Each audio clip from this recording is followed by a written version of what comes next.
道鶴居村の冬、移住して2回目の越冬が終わろうとしています。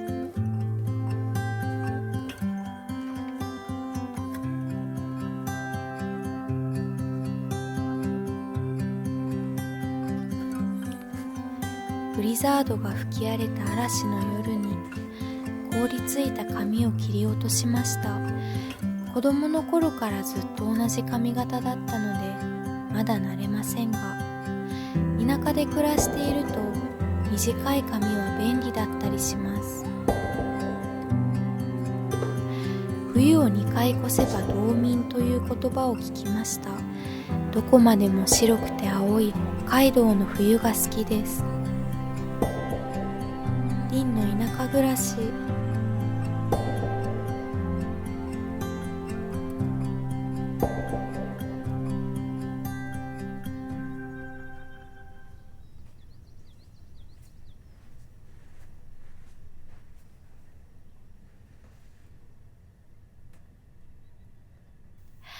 北海道最安の古民家をご紹介します。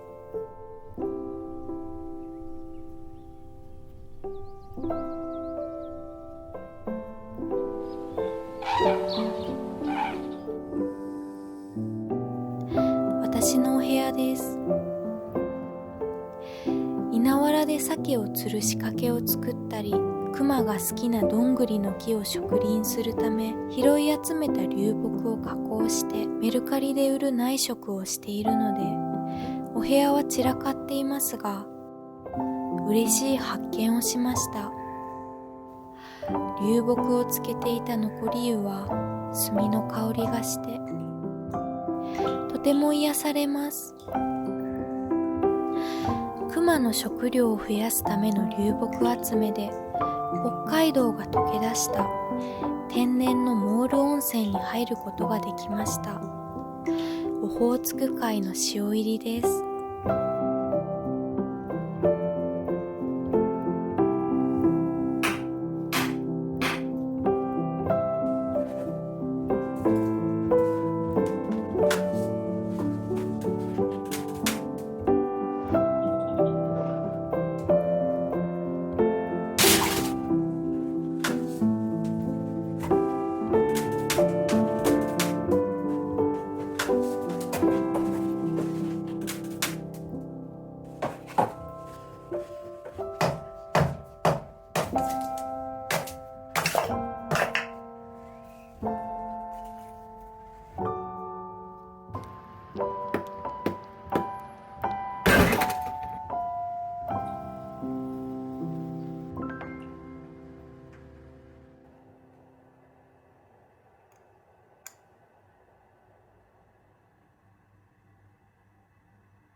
Wish that I could find the words to describe you now, as I'm lying next to you and the world goes quiet. アルバイト先のキャンプ場の備品を保管している奥の和室はぐちゃぐちゃですが、お片付けしました。倒産したお店のラグとベンチを置いてみました。名古屋から冷蔵庫を運んできましたが、破産宣告を受けました。毎月の電気代は1万円ですが、同じ使い方をしていたはずなのに電気代が4倍。原因がわかるまで、冷蔵庫は衣類ケースです。私の冷蔵庫はお庭にあります。家電なしで前の冬を越冬したので、天然の氷室の使い方は慣れていて、場所や深さで冷やす温度を変えています。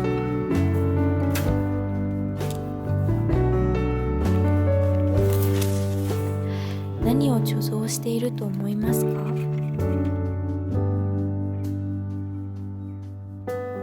？1週間経ったレタスは摘みたてのように新鮮です。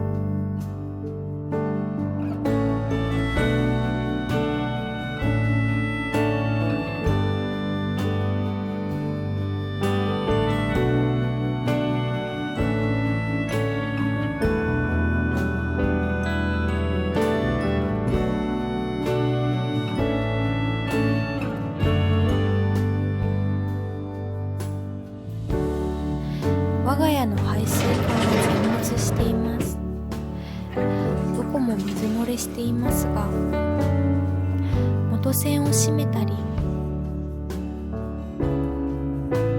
流れ出る水はせき止めたり、お便所は受け皿を置いています。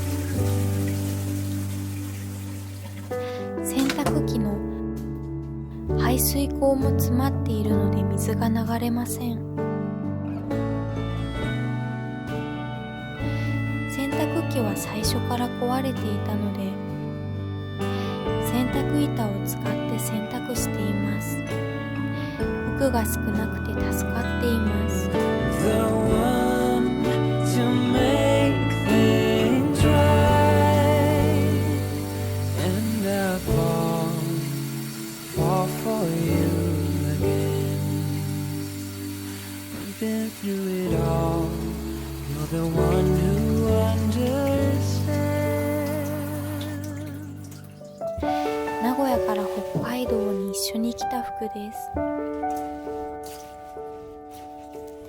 もうボロボロですが、たくさんの思い出があって買い替えることができません。